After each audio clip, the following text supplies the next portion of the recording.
Hey everyone, don't you think Canada has done plenty enough at this point, at this junction, as far as accepting not just legal immigrants in this country, which over the last few years under the federal Liberals have been ramped up to 300,000+ per year, which places a very heavy strain on our socialized systems in this country that are paid for not by just the current tax slaves in this country, but due to debt and deficit levels by future and successive generations, or even those who haven't even been born yet.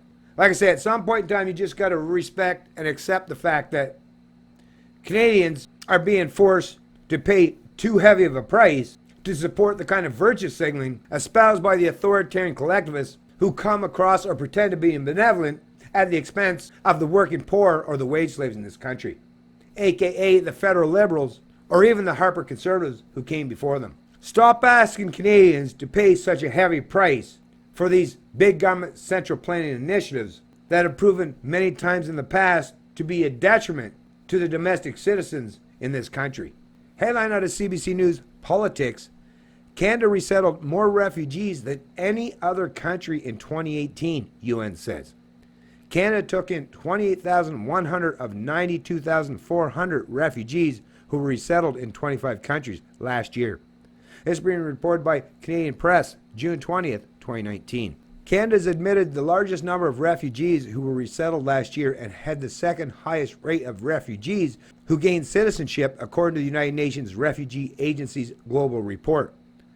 The UNHCR's annual Global Trends report shows Canada took in 28,100 of the 92,400 refugees who were resettled in 25 countries during 2018. The United States was second with 22,900.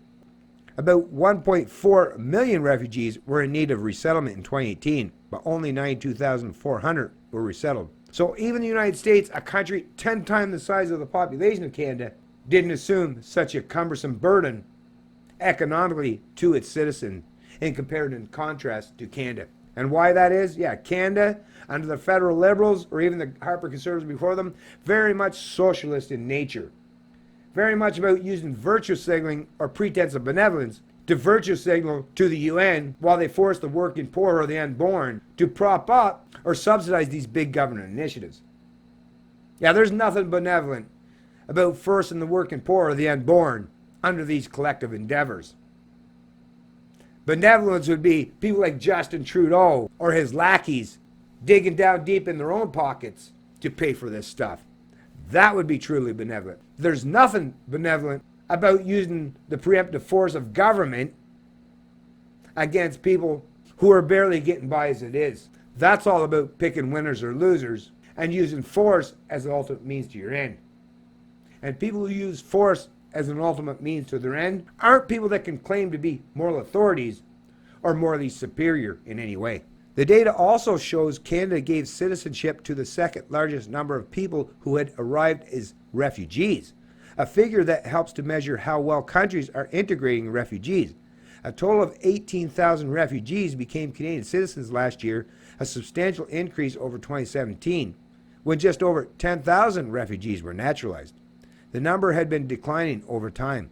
Michael Casasola, UNHCR Canada's senior resettlement officer, said Canada has been a leader on welcoming refugees and giving them opportunities to thrive. So anyways, folks, I'll place a link to this article in the description of the video below. But once again, Canada's obviously shown to be punching way above its weight.